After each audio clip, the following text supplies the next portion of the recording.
U Kulturnom centru Banski dvor u Banja Luci sutra će biti prikazan dokumentarno igrani film Ratne priče sa Košara.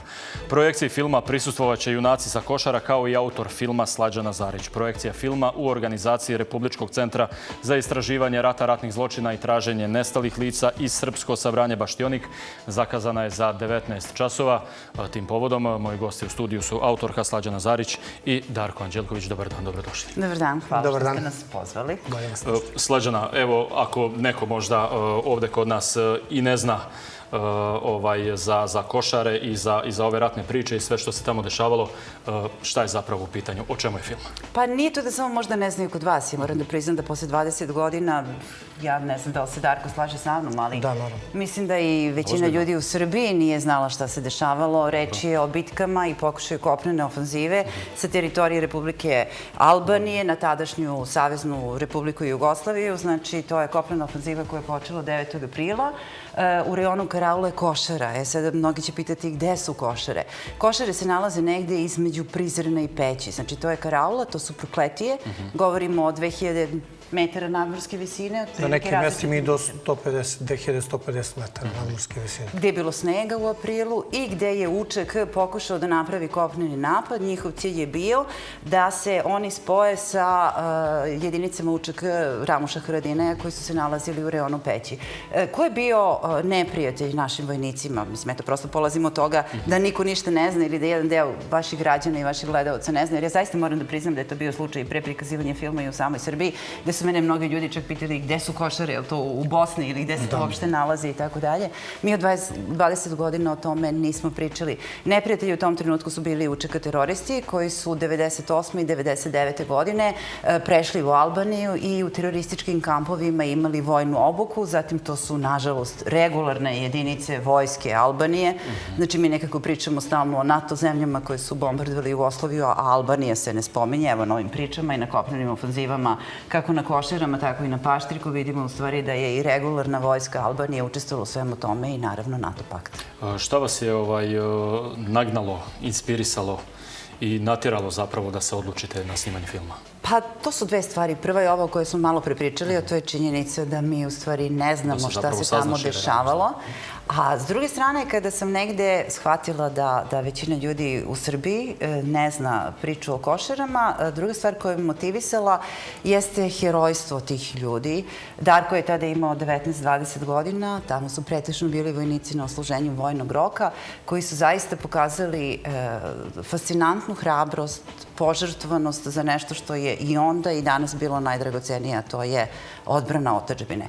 I upravo ta žrtva koji su ti mladi momci, ja moram da napomenem da je na Košarama stradalo 108 pripadnika Vojske Jugoslavije, da je prosečna starost bila 25 godina i upravo ta hrabrost koju su oni tada pokazali, činjenica da mi o tome ništa nismo znali jeste, u stvari, moja osnovna želja bila da tim momcima posle 20 godina sve mi ovim filmom kažemo hvala.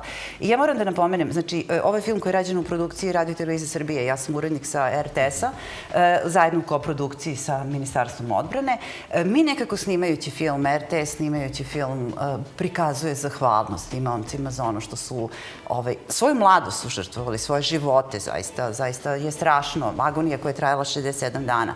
S druge strane, ja moram da odam na neki način i priznanje građanima Srbije koji su jednom ogromnom i možda na neki način nezapamćenom gledanošću ovih filmova u stvari na taj način, slušajući njihovu priču, pokazali također zahvalnost ovim momcima.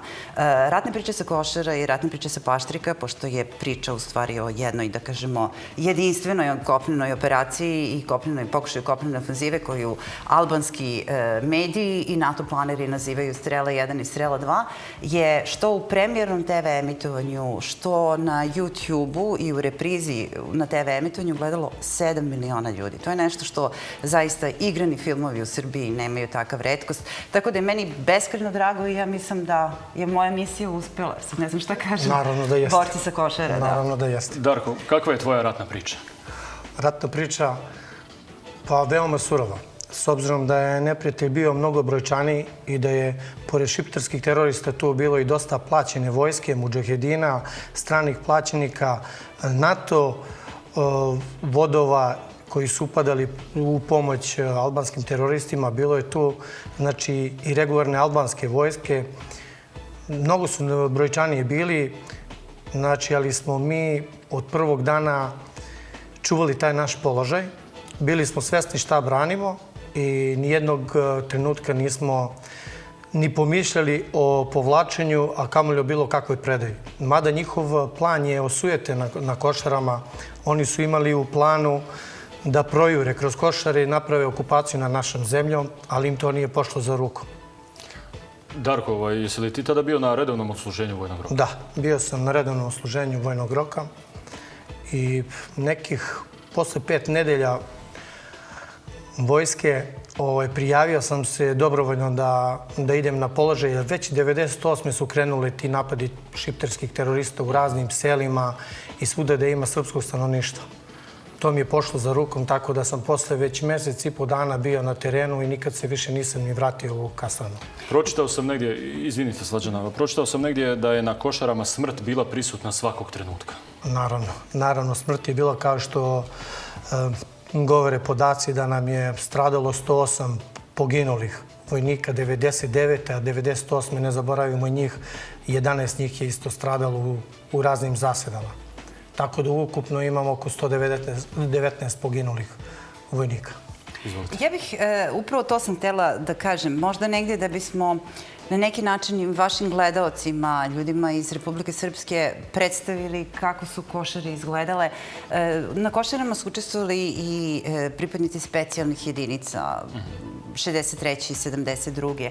Neki od dobrovoljaca koji su bili na bosanskom ratištu ili na ratištu u Hrvatskoj. Kada sam ih pitala koja je specifičnost Košara, da li mogu da mi naprave paralelu, oni su mi rekli da su Košare bile tako strašne. Zašto? Zato što na drugom ratištu vi imate bitku koja traje 24 sata, 2 dana, vi se onda povučete. Košare su konstantno trajale 67 dana. Tamo se ginulo od minobacača, tamo se ginulo od snajpera, tamo se ginulo od napada albanskih terorista i tamo se ginulo od kasetnih bombi, koje su, meni je to zaista, ja mislim, najstrašnija scena. I ja koliko god da sam radila taj film, ja svaki put kad pogledam inserte i svedočenja tih mladih ljudi, kada je 16 dečaka poginulo od kasetne bombe, koji su inače zabranjene konvencijama, međunarodnim konvencijama. Tako da to je jedna agonija koja je suviše dugo trajala u jako teškim vremenskim uslovima gde je bila sneg. Oni su momci koji su bili u rovovima 67 dana. Kažu, najgore je u suštini bilo kad se ništa nije dešavalo. Pa da. To primjer je uvek nas je onako davalo nam znake šta će biti dalje. Jer kad krene akcija, onda znamo šta je naš deo posla i mi to odrađujemo profesionalno, maksimalno. Jer smo već bili rutinski ratnici, poznavali smo dobro teren, ništa nismo prepustili slučaju jer znali smo da svaka greška može da nas košta života. Darko, šta misliš zbog čega se o Košarama i svemu što se tamo dešavalo toliko dugo nekako nije čulo i znalo? Pa ja uvek kažem, naš heroje sa Košara i ratnike sa Košara je uvek više bolelo to ćutanje nego i sama bitka na Košarama. Dugo si ćutalo, nekih 18 godina, i onda smo došli do tog nekog malo medijskog prostora gde smo mogli našoj naciji, našoj zemlji, našoj novoj generaciji i da kažemo šta se u stvari tamo zaista desilo i kakva je to zaista bitka bila. Puno nam znači što se ovaj film snimio, tako smo i uspjeli da svima prikažemo na neki način kako je tamo zaista bilo i zaslužili smo zaista taj prostor medijski i to je najmanje što smo mogli da uradimo, pogotovo za našu braću koje su život dale za otadžbinu.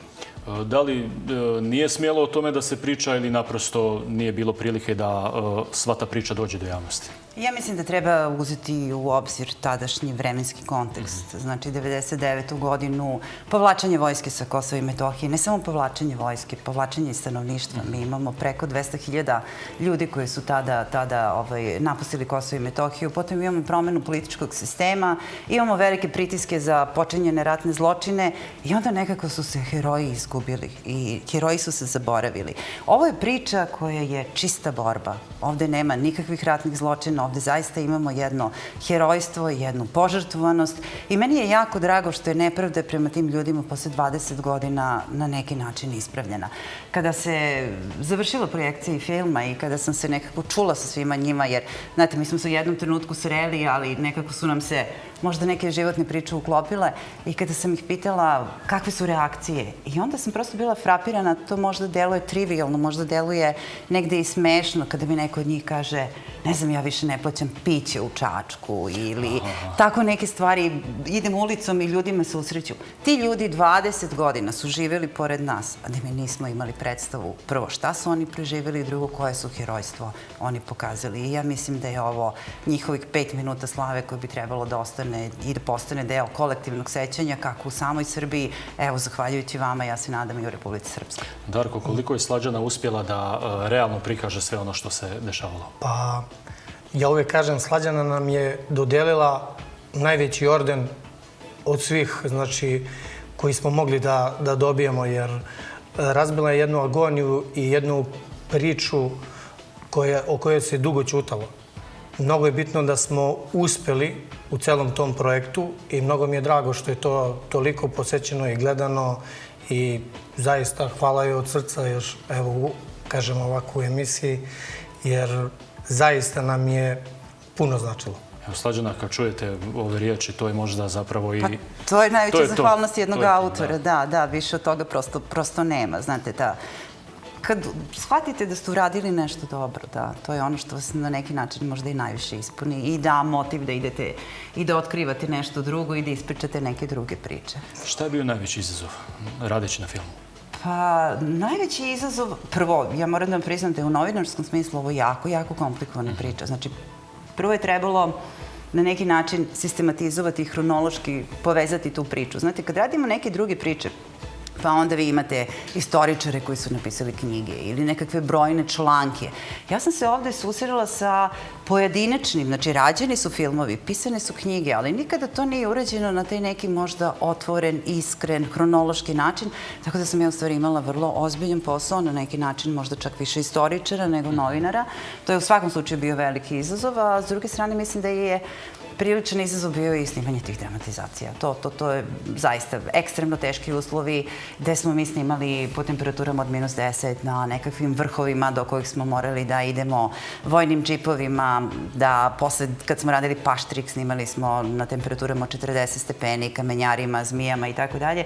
I onda kad dođete nekako i radite sve te rekonstrukcije, mada ja moram da priznam da sam jako zahvalna Ministarstvu odbrane i Vojsci Srbije, jer ovaj film bez njihove pomoći ne bi mogao da bude urađen, jer mi tu imamo i tenkove, i haubice, i minobacače, i sve moguće vojne, kako se to zove, nije rekvizite. Pa nije, ali... I onda nekako kada ekipa posle tog cijelog dana prilično napornog snimanja dođe u hotel i onda nam je u stvari osnovni motiv bio, pa čekaj, mi smo ipak samo snimali. Oni su po ovakvim uslovima ratovali. To je ta drastična razlika i to je taj motiv koji vas negde natera, pogotovo u uslovima i u RTS-u, kako da vam kažem, nije mnogo različito nego što je ovde. Stalno imamo problem i s budžetom i sa motivacijama i onda je meni negde bilo jako drago što na taj način i što su u stvari momci sa Košara eto na neki način postali i neki uzor i neki model za napred i ekipi RTS. Darko, šta je s tvoje strane i sa tvoje tačke gledišta bio najveći izazov tokom saradnje sa Slađanom? Pa, znao sam da će to da ugleda svetlost dana i mnogo nam je bitno što je prava istina o nama izašla u naš narod i bitno nam je da novim generacijama na neki način ostavimo u amanet kako se zaista brani i voli otadžbina, jer i mi smo kroz vekove u amanet, nama je ostavljeno da se naše čuva i da se po cenu života ne daje. Darko, sad kada sa ove vremenske distance pogledaš situaciju na Kosovu i Metohiji, a apropo svega što si ti doživio i preživio, šta misliš? To je naša bolna tačka dan danas. Mi smo vezani za to Kosovo jer smo ratovali na njemu i pratimo pomno celu tu političku situaciju koja nimalo nije laka. Svesni smo da se ništa mi ne pitamo, da smo mi ratovali kad je trebalo da se ratuje, ali nam je zaista žao šta se sve izdešavalo posle celog tog rata, od povlačenja pa do dana današnjeg. Nakon što košare nisu probijene, pokušalo se sa Strijelom 2. To je sad drugi dio priče Paštrika. Da, to je ratna priča sa Paštrika i angažovanje 549. motorizovane brigade. To su različite priče. Znate, mislim, ako me pitate koji film više volim, ja ću reći da kao film više volim Košare. Zato što su mi oni nekako, ne znam, meni taj film obuzme i mnogi ljudi s kojima sam pričala, on jako dugo traje, on traje sat i 45. I kada sam ja razgovarala sa svojim urednicima i oni su svi rekli, pa to nije televizijska forma. Televizijska forma je 55 minuta, eventualno sat i 30. Ja sam rekla, ja ne znam šta da skratim. Šta god da skratim, ja nečiju smrt iz filma izbacujem.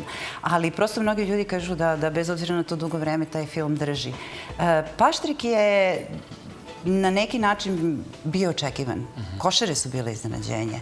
Ja bih rekla, ne znam da li će se Darko sa mnom složiti, jer on ipak emotivno vezan za Košare.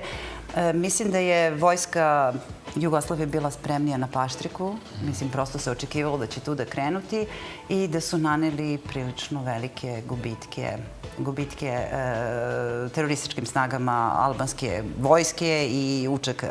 Ali ono što ovi momci na neki način, mislim i momci sa Paštrika i momci sa Košara, mislim da možda ni danas nisu svesni, a to je da su oni zaista ispisali istoriju, noviju istoriju Srbije. Da je probijen front na Košarama, da je probijen front na Paštriku. Situacija na Kosovu i Metohiji bi bila sasvim drugačija. Pitanje je da li bi mi uopšte mogli da pregovaramo o nekakvom Kumanovskom sporazumu i da li bi došli do rezolucije 1244. Mi bi, činjenicom da je negde probijen front i da je vojska na neki način poražena, došli do nekakve kapitulacije.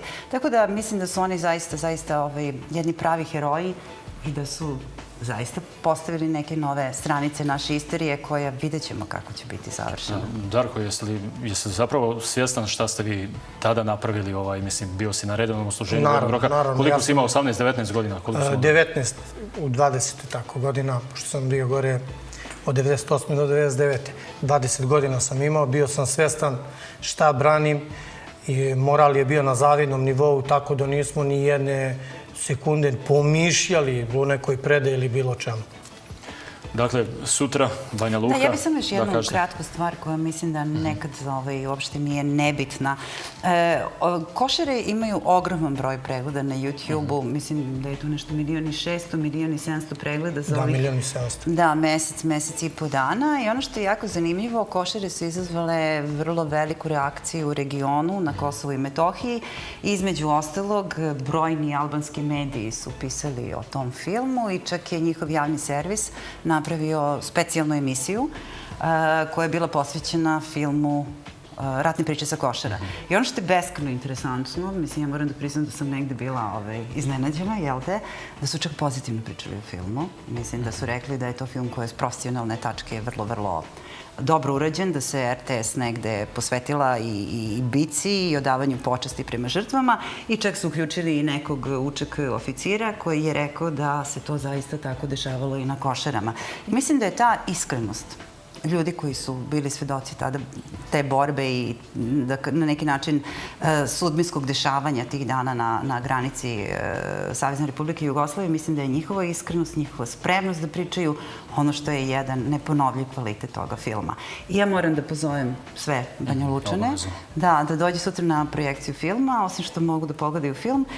Tu će biti i borci sa Košara. Znači, danas je Darko sa nama, sutra će doći još 12 njih iz vrlo različitih jedinica. Tamo su bili graničari, tamo su bili pripadnici 125. motorizovane brigade, čiji je Darko bio vojnik, doći će padobranci iz 63. doći će i 72. Tako da bih ja voljela, kao što smo mi u Beogradu dali jedan aplauz i rekli im hvala, da to bude i ovde u Banja Luci. Nadam se da će tako i biti. Dakle, poštovani gledalci, sutra u Banskom dvoru u 19 časova projekcija filma Ratne priče sa Košara. Hvala vam što ste bili gosti ATV-a. Hvala i vama.